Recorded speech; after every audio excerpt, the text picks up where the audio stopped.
creating jobs, promoting individual liberty, supporting responsibility, and creating an environment where everyday Americans can start and grow a business without government standing in the way. CEOs know how to make it happen. This is a country where any individual, regardless of race, background, gender, status, or social class, can be a success. We need to get back to a place where our leaders support that vision. Opportunity for all. A place where everyone is encouraged to pursue the American dream. A place that, instead of the president telling people, "You didn't build that," we have a president that says, "Thank you for building that. Thank you for creating jobs."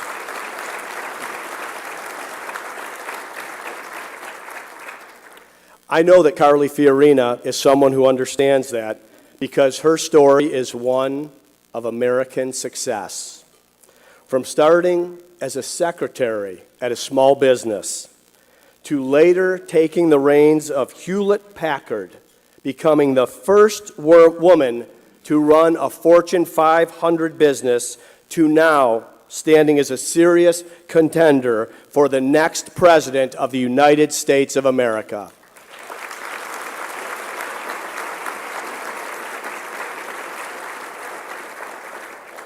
She is a shining example of someone who believes and has lived the American dream, who has benefited from the American dream, and who has demonstrated her commitment to make that American dream achievable for all Americans. I'm excited to hear from her today, and I know you are as well. So with that, help me give a warm Arizona welcome to our distinguished guest and presidential candidate, Carly Fiorina.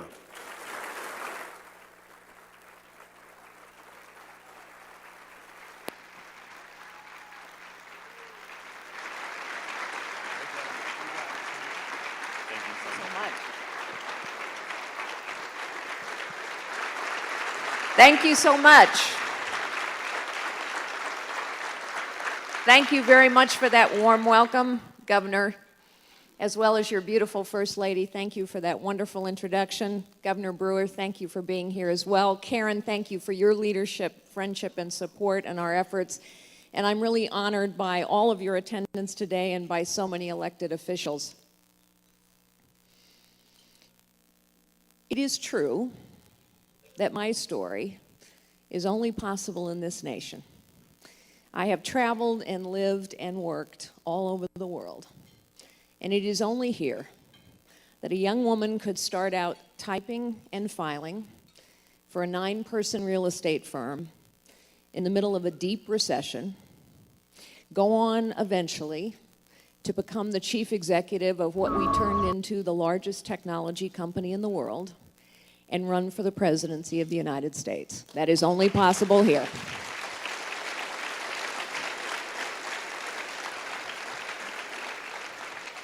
And it is possible here because this nation was founded on a visionary, actually a radical idea. The visionary idea was that everyone has potential. I've learned that over and over in my life. Most people have far more potential than they realize.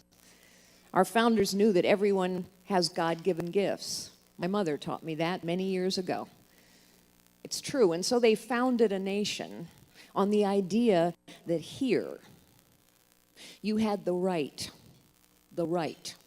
to fulfill your potential, to find and use your God-given gifts. They expressed it as a right to life, liberty, and the pursuit of happiness. And the radical part of that idea was they said that right to find and use your God-given gifts to fulfill your potential, that right comes from God and cannot be taken away by man or government. I am running for the presidency of the United States because I think we have reached a pivotal point in our nation's history. I think we are at a point where the potential of too many Americans, indeed the potential of this great nation, is being crushed by a federal government that has grown so big, so powerful, so costly, so complicated, so inept, so corrupt, and a professional political class that is unwilling or unable to do anything about it. We know what the problems are, and I think the American people do as well.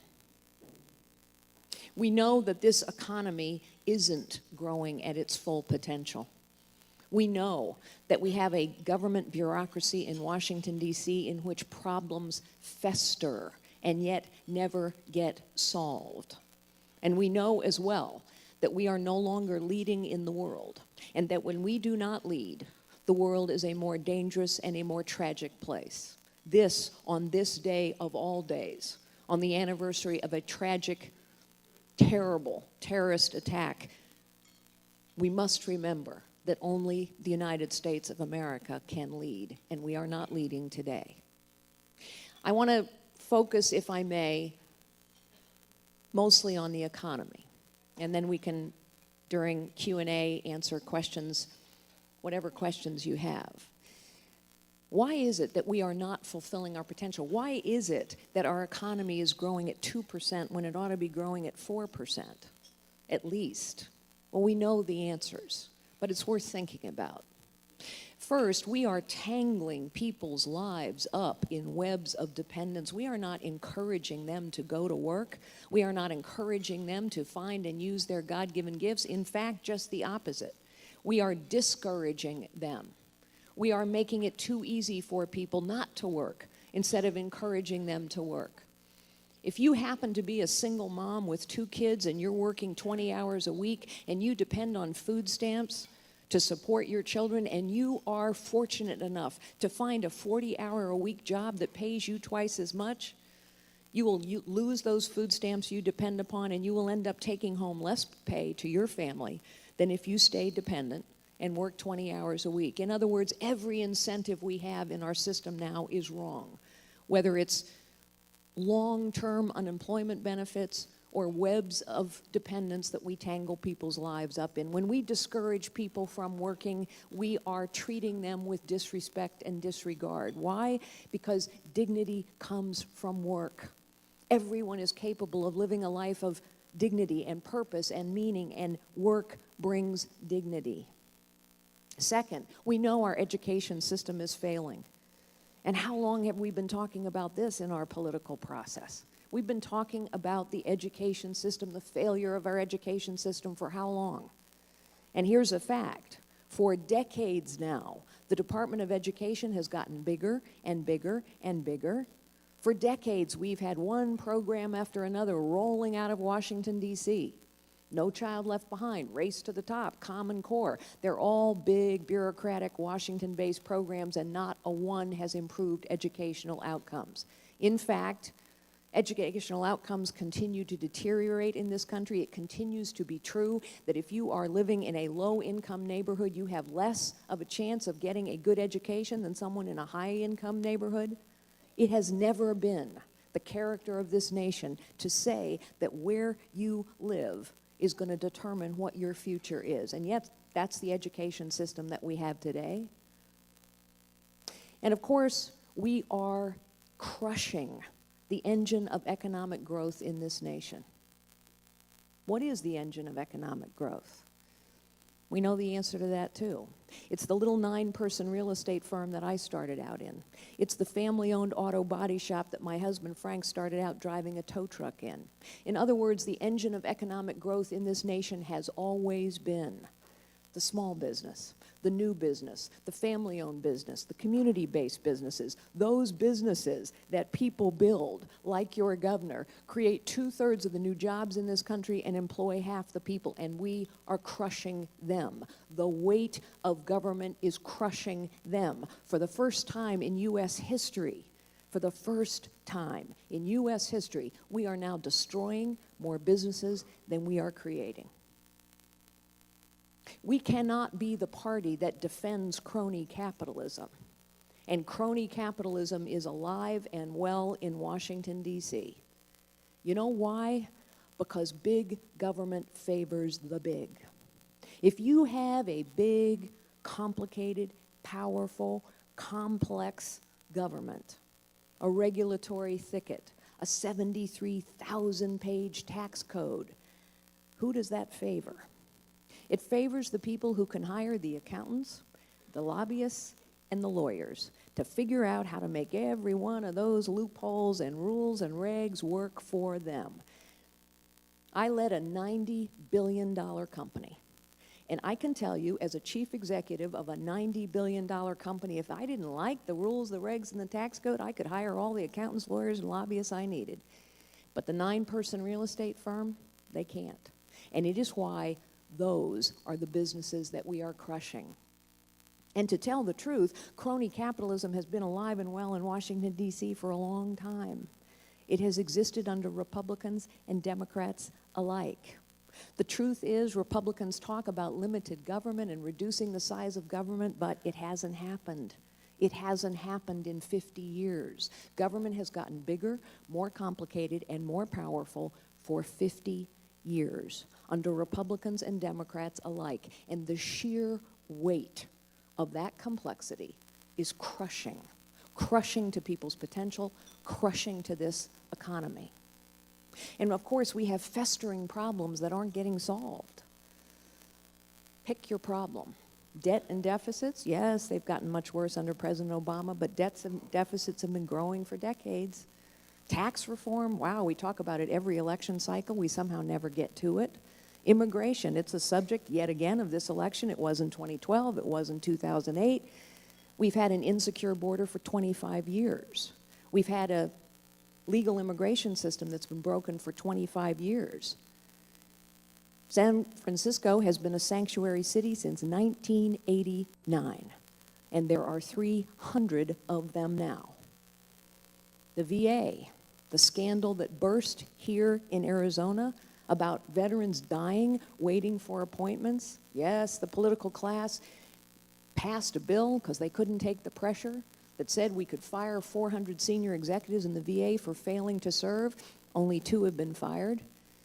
But that festering problem, that stain on our nation's honor continues as well, because we learned last month that 307,000 veterans have died waiting for appointments. And you don't hear a peep from the professional political class. Ladies and gentlemen, we have reached a pivotal point in our nation's history. We must lift the crushing weight of this government off the potential of this nation. It reminds me a lot of the difference, I'll close with this, it reminds me a lot of the difference between management and leadership. You see, managers, they exist in business, they exist in politics, they exist in life. Managers are people who do the best they can within the existing system. They protect the status quo. The status quo always has great power because people have benefited from it. And so they protect it. They preserve it. They do not challenge it. Leaders challenge the status quo. It is what leaders do. It is the only way you solve problems, actually. Problems that have festered for a very long time is to challenge the status quo. That is why I'm running for president. I believe we need someone in the Oval Office who actually understands how the economy works. I believe we need someone in the Oval Office who understands how the world works and who's in it. I know more world leaders on the stage today than anyone running, with the possible exception of Hillary Clinton, only I didn't do photo ops. I had meetings.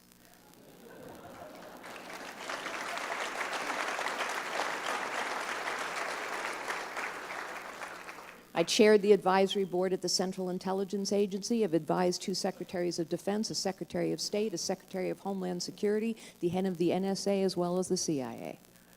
Our president needs to understand bureaucracies because the government has become one giant, bloated, unaccountable bureaucracy, and it's only by understanding how bureaucracies work that we're going to be able to cut it down to size. Our president must understand technology. It's a tool. It's also a weapon being used against us. And no, Mrs. Clinton, you don't wipe a server with a towel.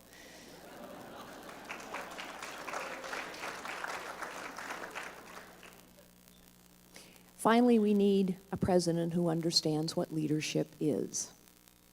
Leadership is not about the size of your office, the size of your airplane, the size of your helicopter. It's not about your title. It's not about your ego. Leadership is about service. Leadership is about unlocking potential in others. We now need a servant leader in the White House who understands what it takes to unlock the potential of this nation. And so I will close with a thought of one of my great heroes, Margaret Thatcher. Margaret Thatcher said to her countrymen and women at a pivotal point in that nation's history, "I am not content to manage the decline of a great nation." Well, ladies and gentlemen, neither am I. I believe we have been managing the decline of this great nation for far too long. I am prepared to lead the resurgence of a great nation. Thank you so very much, ladies and gentlemen.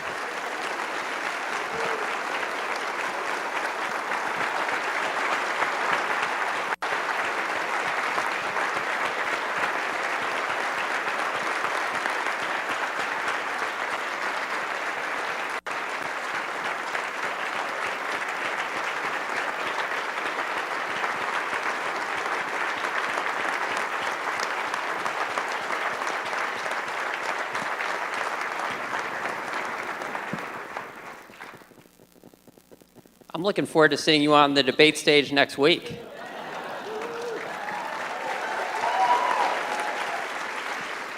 Now I'm going to turn it over. Most people are. There might be one or two who aren't, but most are. Thank you, Mrs. Fiorina. Now I'm going to welcome to the stage our moderator, C. McLaughlin, who will moderate the Q&A session.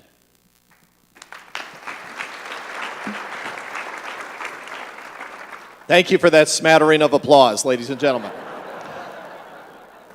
Carly, welcome to Arizona. Thank you very much. Great speech. We appreciate that. I've been tasked to do a little Q&A with you with topics that would probably resonate with this audience, with the Arizona Chamber of Commerce. But first and foremost, I want to start with, what do you attribute? What is the reason you think is behind your current surge in not only the national polls, but right here in Arizona? What is the reason behind your momentum at this point in the campaign? I do think, just as you did here in Arizona, I do think people understand the system is broken. It's not just about replacing a D with an R. The system is broken. It's not working anymore. The political class and the federal government do not serve the people who pay for them. And so I think now people are looking for a different kind of leadership. And I think as people, I started out with the lowest name ID in the field. I still have the lowest name ID in the field. Almost half of the audience that will tune in to the debate next week will never have heard my name and don't know I'm running for president. But as people get to know me and see me and hear who I am and what I believe and what I've done and most importantly what I will do, they tend to support me because I think people understand the kind of leadership that's necessary now. Glenn mentioned the debate. You are in the debate next week. Do you have a strategy? Of course. Would you care to share it with us? Now, I know CNN is counting on a big audience, so, I need to leave a little suspense here. But look, let me just say that the debate stage is, once again, an opportunity for me to introduce myself. There are some who will know me, but there are many who do not know me. And so I have to introduce myself to them. Who am I? Why am I running? And so that's a big opportunity for me, and I will take full advantage of it. And of course, there are others on the stage as well. I don't want to dig into the other people on stage that are going to be with you next week, but the country has certainly got over the fact that there are two women candidates, strong women candidates in this race for president. When do you think your fellow candidates will get over that fact?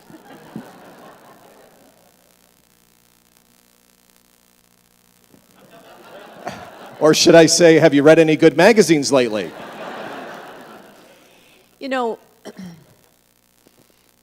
I'm not running because I'm a woman. I've never been a token in my life. And I don't expect people to vote for me because I'm a woman. I expect them to vote for me because I'm the most qualified candidate to do the job.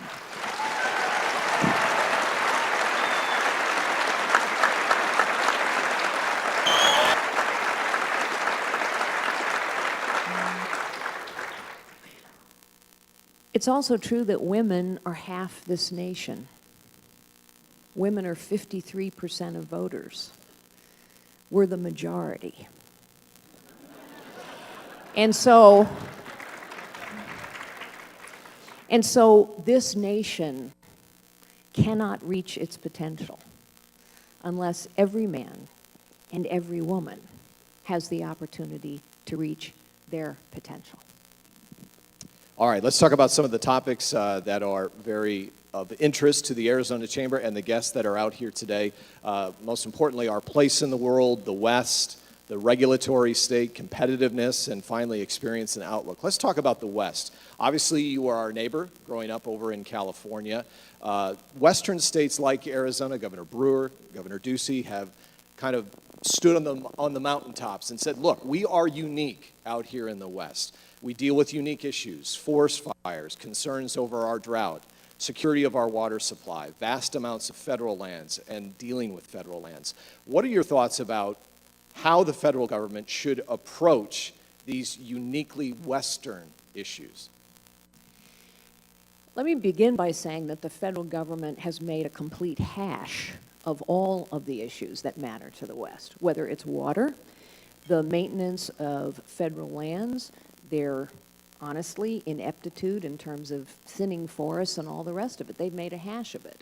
And part of the reason I think the federal government has made a hash of it is because they actually think that people sitting back in Washington know better how to manage water and timberlands and federal lands than the people in this region do. So let's just start with that. The Environmental Protection Agency, I lived in California for 12 years. My husband and I moved back home to Virginia to live closer to our daughter and granddaughter several years ago. But I watched, in those 12 years in California, I watched as liberal environmentalists and the Environmental Protection Agency systematically, brick by brick, have been destroying the agriculture industry of that state.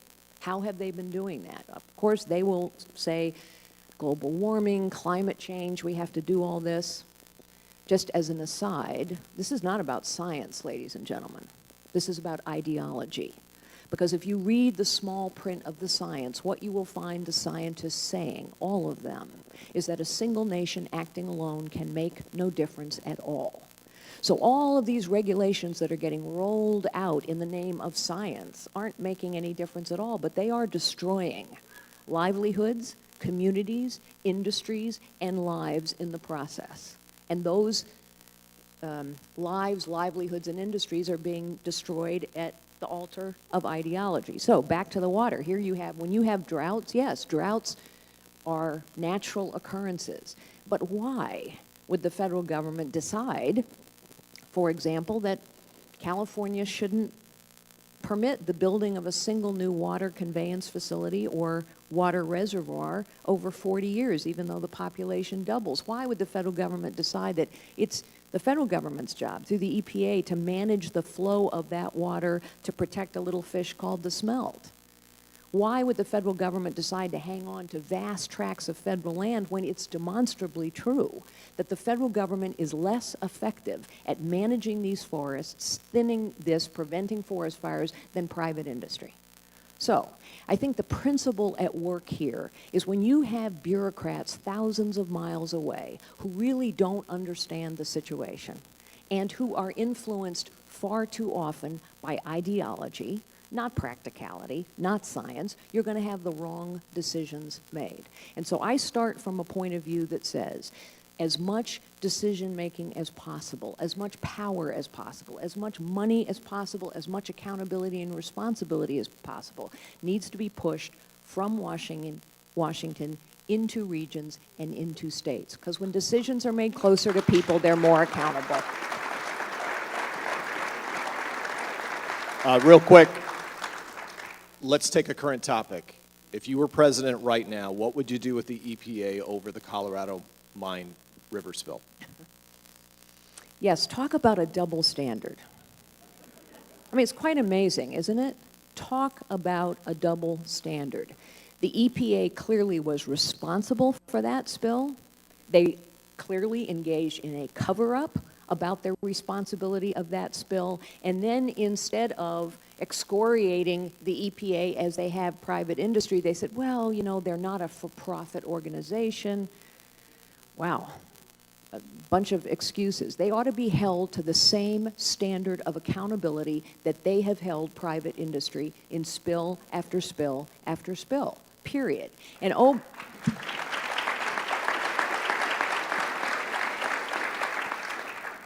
and if that means the government has to cough up money, just as private industry has, so be it. But the EPA has far too much authority. It is why I would, as president, roll back a whole series of EPA regulations that have been rolled out over the past couple years without regard to Congress, without regard to asking people what they think. By the way, Congress could and should and hasn't passed the REINS Act, which in essence would give Congress the accountability and the authority to weigh in on regulations before they're laid out there. They haven't done that. I wish they would. But the point is, the EPA is part of this crushing burden. The EPA now controls, I told you, you know how much of your water they control. They control in a state like Iowa now 95% of the water, based on their decisions around how they're going to classify groundwater. A terrible thing, and they're destroying industry after industry after industry. They all have to be rolled back. So just to clarify, you would use executive orders as president to roll back those regulations? Yes, because they were put in place by executive order.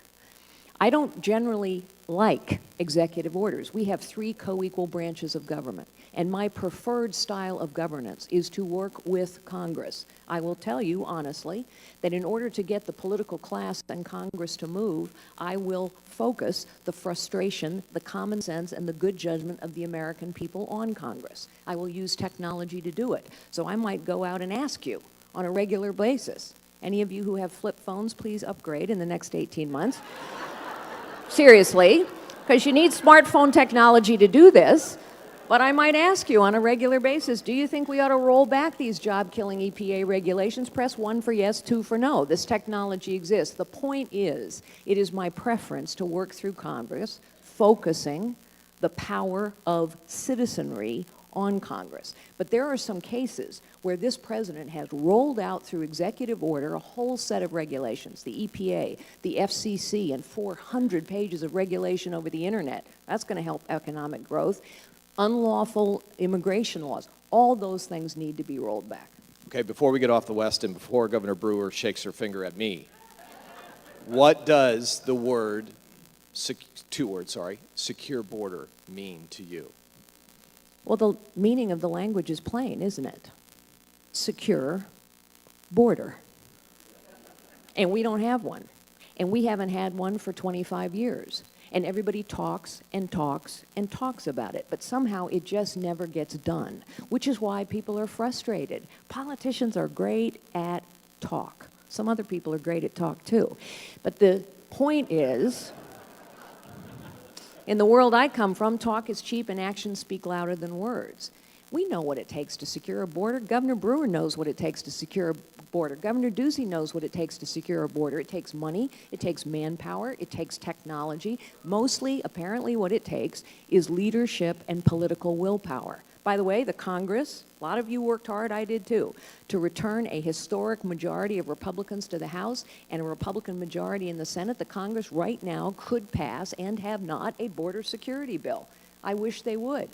This isn't rocket science, folks. We need to secure the border. I will. On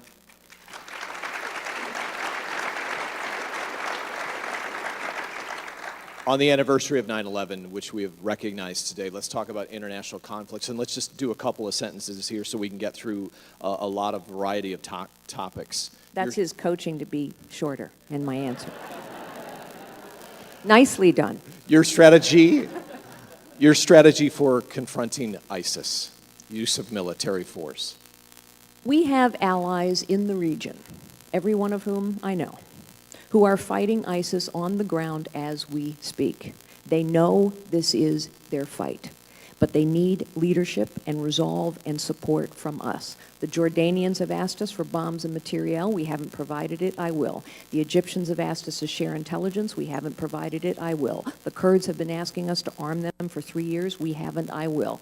The Saudis, the Bahrainis, the Emiratis, the Qataris, the Jordanians, the Saudis, the Kurds, they all know this is their fight. So I will have a Camp David summit, not to talk them into a bad deal with Iran, but to say to them, what do you need from us to defeat this enemy? And then we must work with brave Muslims like President al-Sisi of Egypt, who, when 21 Coptic Christians were beheaded on his beaches, not only bombed, but went to the heart of Cairo, spoke to 5 of the principal imams, and said there is a cancer in the heart of Islam and only you can root it out. We must work with the Muslim community in that region to root out this cancer. They know it. This administration won't call this what it is, which is religious fanaticism. It is an evil that must be defeated.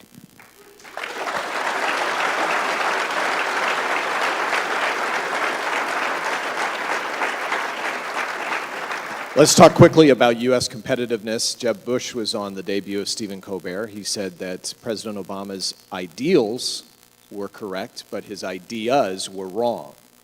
Do you think we are still the most, or the best place to do business in the world? And do you think we should cut the corporate tax rate to 20% and reduce personal income tax rates as well to the number of brackets? So I don't agree with Governor Bush. I do not agree with President Obama's ideals. I think President Obama's ideal is to make this nation one among many. I think this is an exceptional nation, unique on the planet and in all of human history, and we must lead in a way no other nation can.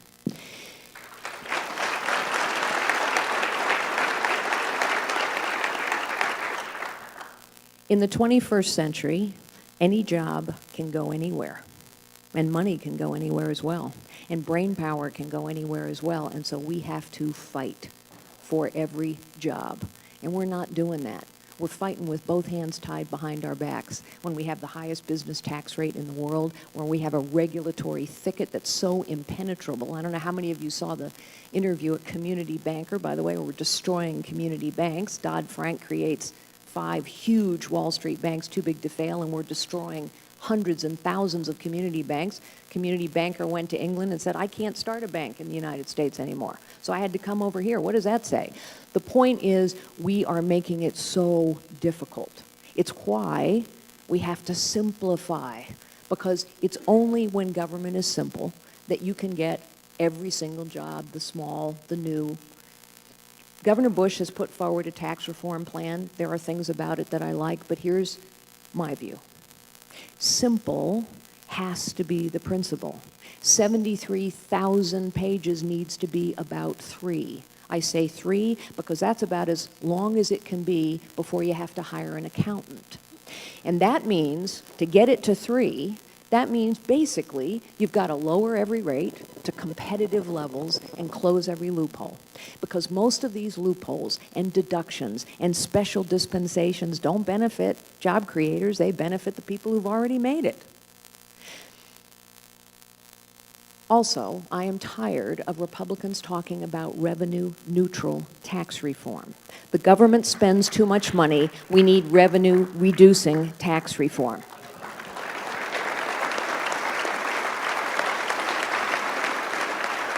Final question as we get these people back to work on this Friday. Back to your opening speech about that single mom on welfare, wants to work 40 hours and support her children the best she can. A candidate in this race said he believes the American dream is dead. What do you believe? The American dream isn't dead. The American dream has always lived in the hearts of Americans as they find and use their God-given gifts.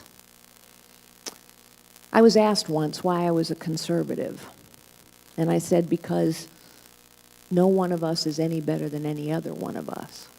Every one of us has God-given gifts.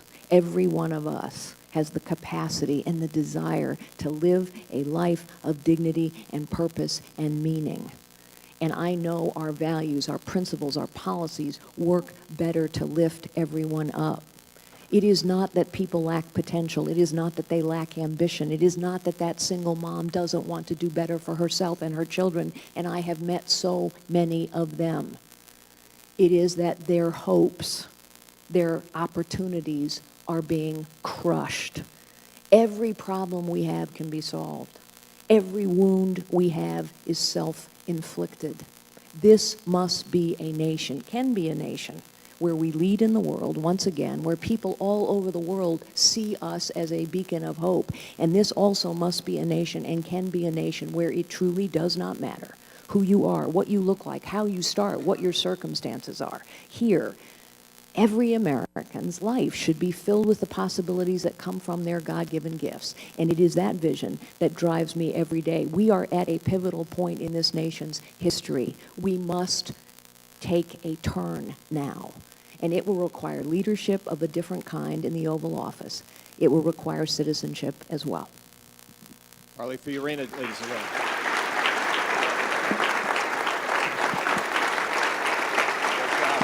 Wonderful to meet you. Good luck.